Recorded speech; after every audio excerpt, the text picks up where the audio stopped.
பிறை தேடும் இரவிலே விவாகரத்து கொடுத்த வலி, கண்ணீர் வடித்த சைந்தவி, இசை கச்சேரியில் நடந்த சோகம், ரசிகர்களை உற்சாகத்தில் ஆழ்த்திய இசை நிகழ்ச்சி.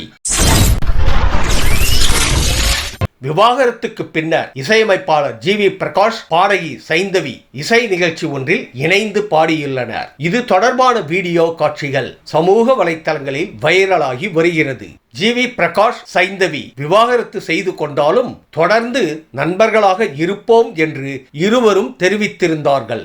இந்த நிலையில் மலேசியாவில் நடைபெற்ற இசை நிகழ்ச்சி ஒன்றில் ஜி.வி. பிரகாஷ் மற்றும் சைந்தவி ஆகியோர் கலந்து கொண்டு பாடல்களை பாடியுள்ளார்கள். தனுஷ் நடித்த மயக்கம் என்ன என்ற படத்தில் இடம்பெற்ற பிறை தேடும் இரவிலே என்ற பாடலை இருவரும் இணைந்து பாடினார்கள். விவாகரத்து ஏற்பட்ட பின்னரும் இருவரும் நண்பர்களாக ஒரே இசை நிகழ்ச்சியில் பங்கேற்று பாடல்களை பாடியிருப்பது அவர்களது ரசிகர்கள் மத்தியில் மகிழ்ச்சியை ஏற்படுத்தியுள்ளது.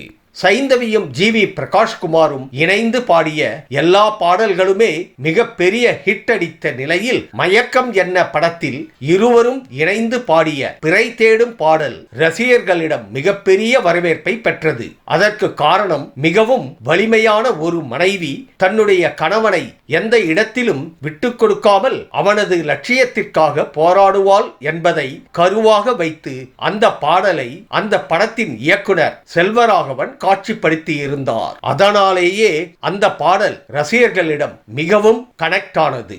இந்த நிலையில் இன்னொரு வீடியோ ஒன்றும் தற்போது ட்ரெண்டிங் ஆகியுள்ளது. அதாவது இந்த இசை கச்சேரிக்கு முன்னதாக ஒத்திகையில் ஈடுபட்டிருந்தார் ஜி.வி. பிரகாஷ்.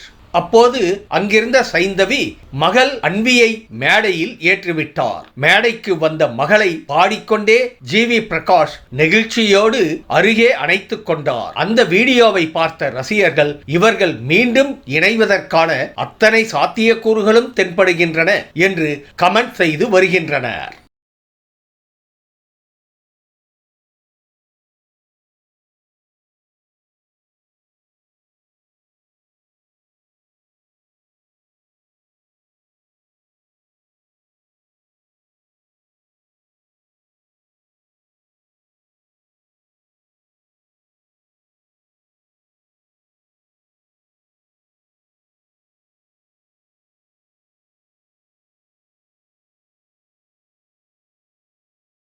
தளபதி சேனலுக்கு சப்ஸ்கிரைப் செய்து ஆதரவு அளிக்க கோரும் தளபதி.